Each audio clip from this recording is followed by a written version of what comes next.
Hello, everyone. Firstly, I would like to say thank you for taking time out your day to listen to this talk. My name is Catherine Spearin. I'm a postdoctoral researcher at Stanford University, and the topic that I want to discuss today is dynamic mode decomposition for analyzing the dynamics in multiphase flow in porous media.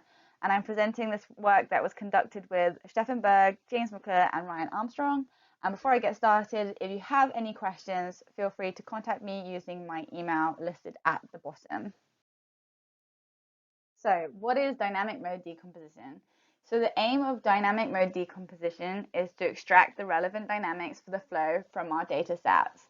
So, typically, when we're conducting these multi-phase flow experiments, what we'll have is, say, the saturation or the fluid front within our rock core, and that will be changing in time. And then this gives us a lot of spatiotemporal data represented in this left-hand panel on this side. And so what you'll have is, say, the saturation or the fluid front position in space, and then this will be evolving in time. And so we can take that data and we can write it into matrix form, and then we can apply the dynamic mode decomposition algorithm, and then this will give us a series of eigenvalues and eigenmodes for the data.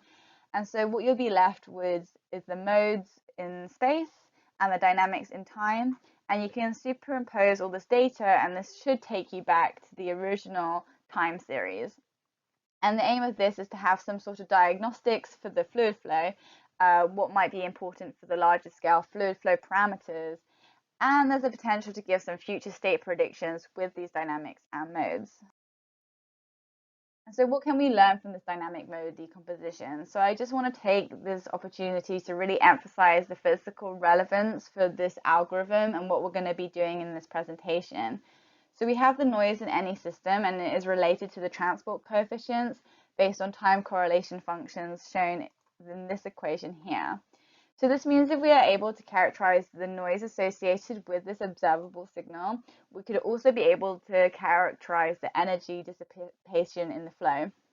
And what we can do is we can have a spectral representation of the time correlation function obtained by a Fourier transform.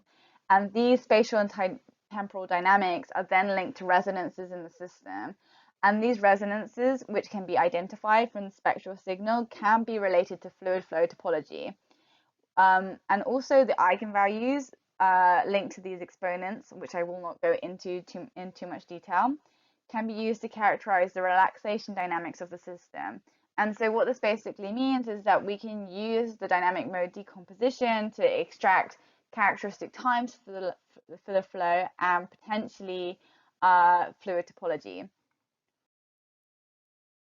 So in this talk today, I'm going to apply this dynamic mode decomposition to two-phase flow experiments. And I've got two data sets that I'll be discussing, and both these data sets are already published online. So the first data set is a core flooding experiment where the authors were looking at the flow front instabilities, and you can access it with this link here. And then the second set of experiments are a series of micro-CT experiments where we were looking at the intermittent fluid flow pathways and how they were changing with time, and you can access that using this link here. And so for this talk, we have two main objectives. The first is, can this dynamic mode decomposition accurately reproduce the data we input into it? And the second objective is, can we learn something about the dynamics from this decomposition that wasn't noticeable before? And what does this mean for future analyses? So the first set of experiments that I'm going to discuss today are a core flooding set of experiments, and I'm just going to quickly go over the experiment before I get started. So we had this rock core where we simultaneously injected brine and oil at a given fractional flow. And the fractional flow is just the fraction of which the brine flow rate constitutes to the total flow rate, as defined in this equation here. And so the fractional flow is varied throughout these experiments, and then the saturation across the core and the pressure drop across the core were measured. And those results are shown in this figure here. So we've got the pressure and the saturation recorded with time. And so what we have as well is the saturation data across the entire core, and how that was varying with the fractional flow. And this is the data from these experiments that we are going to be using to do the dynamic mode decomposition. And so what this slide shows on the top panel is one fractional flow of 0.1, and then on these bottom panels is a fractional flow of 0.05. And this first column is the pressure data, and then the second column is the saturation data with the position from the inlet. So we have the saturation data in space for different times shown in these different colors. And as you can see, indicated by this black dashed line is this wave that's traveling across the core. And this can be seen as a different slope for this different fractional flow. And so what we do, we plot the saturation front in time and in space. You can see this wave and how it's moving with time. And you can see it again for this other fractional flow here with these red stripes. And so what we're going to be doing is we're going to be taking this data set from panels C and F, and we're going to be applying the dynamic mode decomposition to this data. So this slide shows the results that you get from the dynamic mode decomposition. So the first thing that you get are the eigenvalues for the different modes. And in this case, we're abstracting the largest magnitude eigenvalues, and we're plotting those for the modes in space and the dynamics in time. And so what you can see already is that there are a lot of things going on for the modes and the dynamics. And these different patterns are representing something important in the fluid flow shown in the previous slide.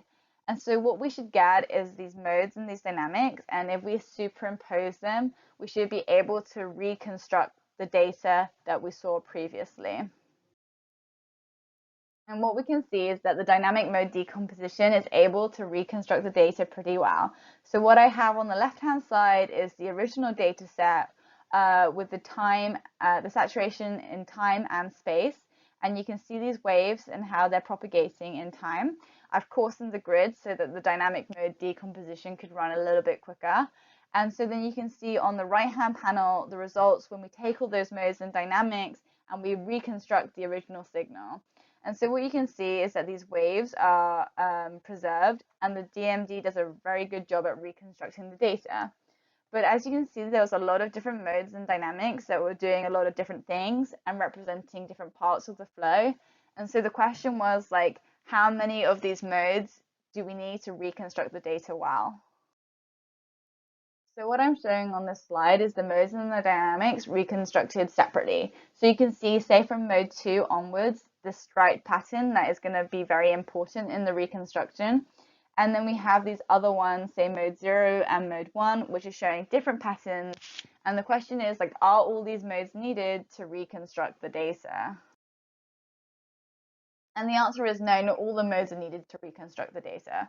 So I have my original data series here on the left, and then we have the full reconstruction in the middle, which I've shown previously. And then on the right-hand side, I have the dynamic mode decomposition with just the first largest modes and dynamics, those four. And actually, you can see that these four modes and dynamics are sufficient to reproduce the data and to reproduce this wave and how it's propagating with time. And so we do not need like all the signal to be able to represent the larger scale features that we are interested in. And this is like the first takeaway point for this presentation. So we've seen from the first example that the dynamic mode decomposition can accurately reproduce the data. And so I'm going to move on to the second objective, which is, can it tell us interesting things about the flow dynamics that maybe we couldn't see in other ways?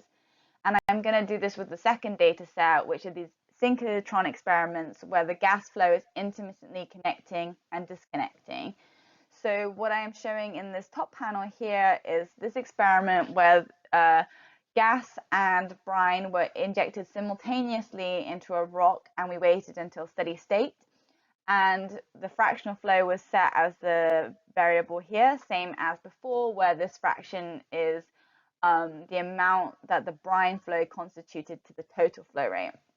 And so what I'm showing in these diagrams is just the different gas ganglia. So whenever it's a different color, it's all gas, the pore space and the brine are transparent in this case, but each connected gas is given a different color. So you can kind of see this massive ganglion at the top here for when the total flow rate is 0.1 milliminute.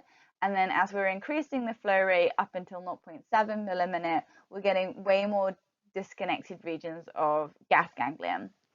And the reason that we chose these experiments is they had this peculiarity in the first one, where Q is 0.1, where you had this one pore. I'm going to start drawing. This one pore that continuously connected and disconnected in the middle of the pore space. And without this pore connected, the gas was actually completely disconnected across the pore space. And this led to very extreme cycles in the pressure data shown here in the light blue. You can see when it disconnected and when it connected, and this was reflected in the saturation as well. So we had this really unique signal that we were able to deduce just because it was so easy to see on the eye. But when we increased the flow rate, we had a much more complicated relationship between the saturation and the pressure shown in these two graphs. And the question was, like, we cannot see these things by eye, but there's a lot of connection and disconnection events going on here. So can we use this dynamic mode decomposition to pick out these events with the different modes? And so this slide is showing the results from the dynamic mode decomposition. So what we have here on the left-hand side is the experimental data that we inputted into the DMD. And we have the saturation as it changes in time along the y-axis and space along the x-axis. And for these graphs, I've just highlighted this middle region in this yellow box, which is where that one pore constriction was occurring in the first experiment. And as you can see, as we are going up in this direction, we are increasing the flow rate and the capillary number of the experiments. And so what we see is that when we do the dynamic mode decomposition, for this first experiment where we had this one pore constriction, the modes for this data set really highlight that in this yellow box here. And then when we go to the same area for these higher flow rates, the dynamics are a bit more difficult to observe. And I'm just going to increase the size of this on the next slide.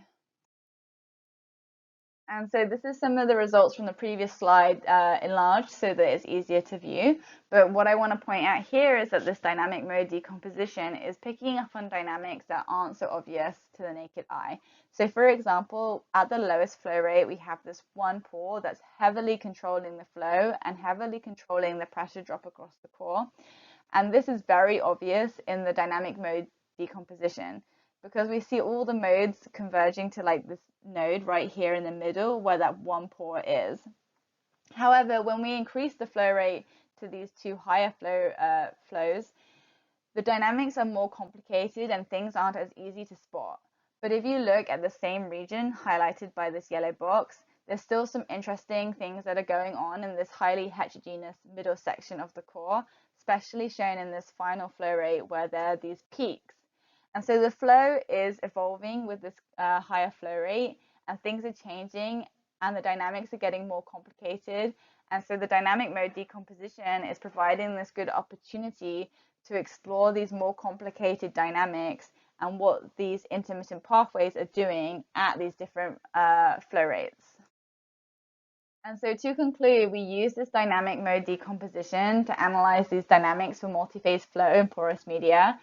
And we showed that this dynamic mode decomposition is able to reproduce the data pretty well, and that you don't actually need all modes to reproduce the data. We showed that the dynamics that aren't so easy to spot by eye can be picked up by the modes, and then this provides a good future to use dynamic mode decomposition to analyze data sets. And so my main take-home message for this talk is that dynamic mode decomposition is a very interesting topic and has a lot of potential for analyzing multi-phase flow experiments. But there's also a lot of future work that we are working on. The first one is to look at, so we were looking at the saturation for this whole presentation, but there's also the potential to look at the pressure data. And so we were looking at the saturation, which was a 2D over space. And the pressure data is a little bit more complicated because it's averaged over the core, so things would be a little bit more complicated to pick up. But there is a potential to look at this with the pressure data and compare to, say, a Fourier analysis or a power spectrum analysis and see what the DMD can do that is different to these different techniques. So yeah, to conclude, dynamic mode decomposition is a very interesting topic for this multi-phase flow problems. Yeah, So thank you for listening to my talk today. And again, there will be the live session. So if you have any questions, you can speak to me then, or you can email me at any point. Thank you very much.